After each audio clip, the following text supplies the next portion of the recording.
Agora que sua ideia de água livre e água ligada está um pouco mais clara, né, eu sei que é complexo, tá, gente? Porque alimento é, por natureza, complexo. Então, eu não estou mostrando quimicamente como se dá essa ligação, a gente não vai entrar nesse mérito. Mas eu acho que agora você já tem uma noção melhor. A partir desse momento fica um pouco mais fácil da gente fazer essas definições aqui, tá? De umidade e atividade de água, principalmente. Eu me interesso com essas duas aqui, tá? Vou fazer as definições, vou ler o que está escrito aqui, depois eu vou dar uma recomendação para você tomar cuidado, tá? Umidade, eu estou colocando os termos em inglês porque às vezes você vai pesquisar em algum artigo, algum livro que está em inglês, aí você vai encontrar, é bom você ter esses termos já ali conhecidos. Umidade, em inglês, é moisture. Quando você fala de umidade relativa, o nome muda, usa humidity. Então, existe essa diferença, eu sinceramente nem sei explicar o porquê. Tá? Então, umidade seria a porcentagem de água em um sólido ou líquido que pode ser retirada sem alterar suas propriedades químicas. Gente, não quero que vocês decorem essas informações, tá, ao pé da letra. Eu vou resumir assim. Então, umidade você pode dizer que é o conteúdo total de água que tem em um alimento. Tá? Toda a água dele. Se eu voltasse no slide anterior, eu iria contabilizar aqui tanto a água livre quanto a água ligada. Aqui, tanto essa que está ligada fortemente, quanto a outra que está ligada um pouco mais fraca. É tudo que tiver de água, tá certo? E a gente diz aqui, ó, que pode ser retirado sem alterar suas propriedades químicas, por quê? Para você medir umidade, e agora, nesse momento, isso é só curiosidade, vai ser matéria, essa parte analítica, quando vocês estudarem análise físico-química. Mas por enquanto não, é só curiosidade. O jeito mais comum de se medir a umidade é através da estufa. É um método que a gente chama de método gravimétrico. Basicamente você faz o quê? Vou resumir. Você pesa a sua amostra, deixa na estufa a 105 graus, embora possa existir outras temperaturas, e aí o que acontece com a água a 105 graus? Ela vai evaporar. Deixa um certo tempo até aquilo assumir um peso constante, e se a água for embora vai ficar mais leve, óbvio. Né? Você compara as massas antes e depois, vai ter uma diferença, a diferença é água, entendeu? Deu 2 gramas sua amostra antes de colocar na estufa. Deixou lá 24 horas na estufa, chegou a peso constante, 1,5 gramas. Diminuiu meio grama.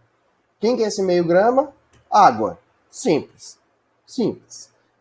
Agora, quer dizer que tirou todas as moléculas de água? Não, algumas estão ligadas tão fortemente que não vão sair. Tá? Se você conseguir retirar essa molécula de água, você vai causar uma profunda modificação química. Então, nesse caso, essa água nem é considerada umidade. Tá? Ela vai alterar muito a estrutura. Então, a gente meio que desconsidera. Mas aí tem um balanço, né? Porque quando você chega a 105 graus Celsius, você não tira só água. Você tem outros componentes que são voláteis, né, que evaporam mais fácil. Tem um ponto de ebulição mais baixo, tá? Então, gente, não se preocupem com umidade agora, com a análise dela. Isso aqui vai ser dado mais para frente para vocês. Mas já tenham em mente que a umidade é o conteúdo total de água de um alimento. E a atividade de água, gente, ela seria a medida do estado de energia da água em um sistema. Falando, nossa, entrou o conceito de energia. Então, ela não é algo quantitativo, ela não mede quantidade de água. Ela mede a qualidade de água. Como assim qualidade? Não estou falando de potabilidade, se ela é boa ou ruim, não, para beber. Eu estou falando a forma como essas moléculas de água estão disponíveis para fazer todos aqueles processos que a gente vem falando nesse vídeo. Professor, eu vou concluir então que a água livre é atividade de água. Bom, sua conclusão é o que muita gente fala até hoje em dia, né? E falava mais frequentemente até um tempo atrás. Mas hoje a gente sabe que água livre não é atividade de água. Eu não vou entrar nesse mérito, mas existe uma pequena diferença, embora seja quase igual, tá? Eu vou começar outro vídeo para explicar isso. Vocês podem reparar que eu nem conceituei umidade relativa. Não é tão importante na parte de alimentos isso daqui. O que me interessa é a comparação entre umidade e atividade de água.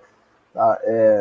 No seu dia a dia lá, a rotina da parte de alimentos, como técnico, é bem comum que você vá fazer as duas análises. Pode ser só uma ou só outra, depende do que você está interessado. Mas é muito comum que você faça as duas. Tá? A umidade relativa, na verdade, ela é importante para definir a atividade de água, mas eu não vou entrar num aprofundamento tão grande assim. Já já eu vou querer explicar para vocês, por que a atividade de água é a medida do estado da energia da água. A gente vai ter que falar um pouquinho de energia, a gente fala disso já já. Tá?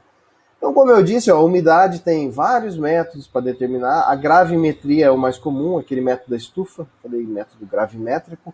Não existe um padrão, né? Então não tem como você pegar e falar, esse alimento tem 50% de umidade. Então, se o seu método der 50%, é um método bom, se der longe dos 50%, não é bom. Normalmente a gente tem, em outras análises, um padrão, que é aquilo que te fala, é tipo o gabarito, fala, é assim, viu, tem que dar tanto. Umidade não tem, cara, é uma confusão. Tá? E agora, o que é extremamente importante, ela não dá indicativos pra gente da estabilidade de um alimento. Seja a estabilidade microbiológica, ou seja, a estabilidade físico-química do alimento. Ela só dá a noção da quantidade total da água de um alimento. Só que para as reações químicas acontecerem, para um micro-organismo se desenvolver, ele precisa que essa água esteja lá no alimento, esteja livre, esteja disponível. Disponível é uma palavra mais adequada, tá? Porque eu já falei que água livre não é a mesma coisa que atividade de água, certo? Então, gente, medir a umidade não vai te dar uma conclusão muito boa a respeito dessa estabilidade. O ideal é medir a atividade de água. Tá? A umidade não serve para isso. Para que serve, então? Para você determinar a composição centesimal. Aquela composição que vai te dar a porcentagem. Quanto por cento de carboidrato, de proteína, lipídio, de água também. Beleza? Então, ela não é inútil, óbvio que não. Mas não serve para determinar especificamente a estabilidade. Só uma coisinha que eu acho interessante comentar com vocês é que a umidade tem uma grande relação com fraudes em alimentos.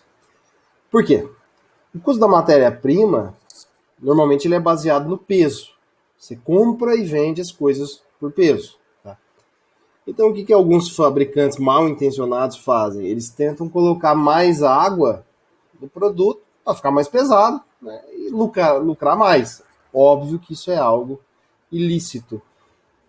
E aí você tem que parar para pensar no seguinte: qualquer alimento pode ser adulterado dessa maneira?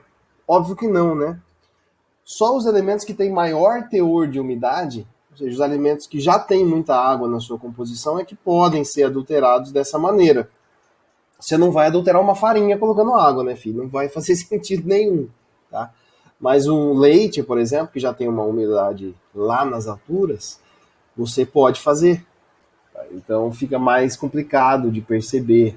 Você dilui o seu alimento e você consegue vender mais e lucrar menos. Então, essa perguntinha eu vou fazer para vocês aí para frente, tá?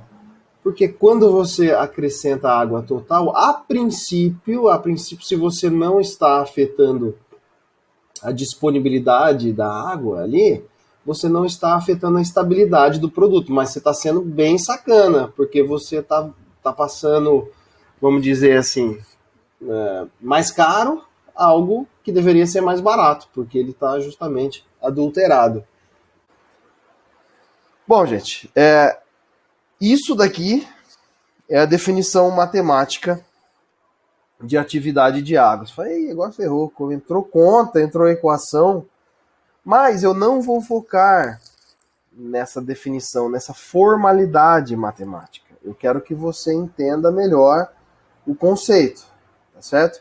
Eu não quero que a gente fale de conta, a gente não vai fazer conta, na verdade. Eu quero que você olhe para essa equação, que você saiba que ela existe, tá? Mas não vai ser o meu foco a gente trabalhar com a parte matemática. Mais uma vez, eu coloquei a definição aqui. Eu disse que a atividade é a medida do estado de energia da água em um determinado sistema. E olha que importante isso. Gente, sistema não necessariamente é alimento. Tá? Ele pode ser uma ração, ele pode ser um produto farmacêutico, então se você for veterinário, farmacêutico, ou, óbvio, um químico de alimentos, você vai trabalhar com algum sistema em que em algum momento vai ser interessante você avaliar a atividade de água. E por que não? A umidade também, tá? Propriedade intensiva quer dizer que não depende da massa do material. Atividade de água, você pode pegar uma amostrinha de 2 miligramas do material ou de 10 quilos. A atividade de água desse material vai ser o mesmo. Agora, se você pega 2 miligramas, acho que eu falei, e 10 quilos, óbvio que tem 10 quilos vai ter muito mais água. Então, o valor total de água depende da massa. Uma propriedade extensiva, isso é a umidade. Tá? Mas a atividade de água é uma propriedade intensiva. Ele só, de fato, vai depender da natureza do material. Tá? Não vou nem explicar o que são essas grandezas aqui, ó. Só para justificar, o F seria a fugacidade, que a gente definiu lá atrás. Esse U aqui não é bem um U, né? Seria a letra micro. Ele se refere ao potencial químico da substância, beleza? Não sei porque eu não comentei ali atrás, mas faltou falar de duas grandezas. O R é uma constante universal dos gases, e T é a temperatura. Ln é só uma operação matemática, tá? Vamos falar da relação agora de atividade de água com energia. E esse slide já vai começar a dar um pouquinho de luz para você. A chave para entender esse slide é o conceito de energia. Imagine 2 tanques de água que tem, obviamente, quantidades muito distintas de água. Esse aqui, muita água, o da esquerda, pouca água, porque seus volumes são diferentes. Eles têm aqui um vaso comunicante que permite a migração de água de um para outro, se for o caso. Quando eles são colocados no mesmo nível, não existe migração de água, sem movimentação. Quando o tanque maior está no nível superior, a água migra para o tanque menor. Neste sentido, quando quem está para cima é o tanque menor, a água vai migrar para o tanque maior. Então vocês já notaram aqui, quem estiver para cima vai mandar água para o outro. Tá? Por que isso acontece? Porque a água aqui, neste caso, estou falando do meio aqui, tá? Pelo tanque maior está em um nível superior, a quantidade de energia da água aqui é maior. Guardem essa informação. Então, a quantidade de energia da água aqui é maior. E na natureza, é sempre uma regra isso. Existe a tendência de que algo sempre busque um nível de energia menor. Tudo na natureza, basicamente, busca isso. Sempre vai destino a um nível menor de energia. Então, se a água aqui está com muita energia e aqui está com pouca, ela vai migrar do muito para o pouco. É isso que acontece. E ao contrário aqui. Percebam, é importante a gente ver aqui, que a água tem mais energia no tanque menor do que no maior. Não depende da quantidade de água. Mesmo aqui a gente tendo bem menos água, ela vai migrar para o tubo, o tanque, né? Que tem bem mais água, porque neste caso, mesmo com pouca água, o nível de energia é grande. Vamos fazer uma analogia com os alimentos? É possível que a gente tenha um alimento que tenha muita água, mas essa água esteja com baixo nível energético? É possível, vai ter exemplo nessa aula em que eu vou falar disso. Tá? E o contrário também é verdadeiro. Então, o que define, neste caso, nesse slide aqui, a migração da água vai ser o nível de energia. O que define a disponibilidade de água em um alimento, repare que eu falei a palavra disponibilidade para reações, dissoluções, principalmente esses dois fenômenos. O que define é a energia da água. E aí a gente chega nesse slide em que eu apresento para vocês o conceito de atividade de água de uma maneira mais resumida. Cortou aqui, gente. Isso aqui é um zero, tá? Aqui a gente tem, na verdade, atividade de água sempre represente com um A minúsculo e o W de water, né? Maiúsculo, só que subscrito. Então, na prática, a gente vai usar essa equaçãozinha. Ele seria a pressão de vapor do alimento, ou do material, da ração, do produto farmacêutico qualquer, pressão de vapor do alimento dividido pela pressão de vapor da água pura. E aí, detalhando um pouco mais essas imagens, bom, você já viu algo parecido nessa aula, no vídeo anterior, que seria um sistema em que você tem água pura, as moléculas de água lá no estado líquido estão se movimentando, algumas saem. Aqui a molécula está sendo representada de uma maneira um pouco mais fiel, embora seja essas bolinhas, a gente sabe que átomo não é bolinha, né? Mas dá para entender melhor a molécula nos seus 3 átomos. Então ela está vibrando insanamente, algumas escapam para o estado gasoso, ou seja, sofrem evaporação, e aí vão exercer a pressão de vapor em cima da superfície do líquido. E aqui a gente tem um alimento, né, que naturalmente todos os alimentos têm água na sua composição. Esse processo também acontece, mas aqui tem o efeito das propriedades coligativas. Olha o nome que eu falei lá atrás, já vou usar, tonoscopia. Esses componentes aqui, que podem ser sais, açúcares, alguma coisa, depende da natureza do soluto, proteínas, lipídios, um monte de coisa, tá? Alimento é uma bagunça, que nem sua cabeça deve estar agora. Então a gente tem aqui uma quantidade de solutos que vão interferir na evaporação das moléculas de água. Claramente você vê que tem bem menos moléculas de água à esquerda, o produto alimentício, por exemplo, do que à direita.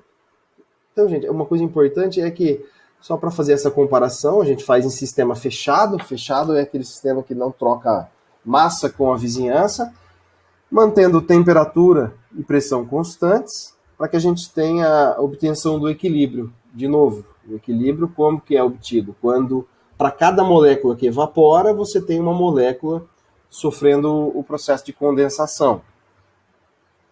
Essa frase é muito boa, vou ler na íntegra, se eu conseguir me tirar da frente aqui.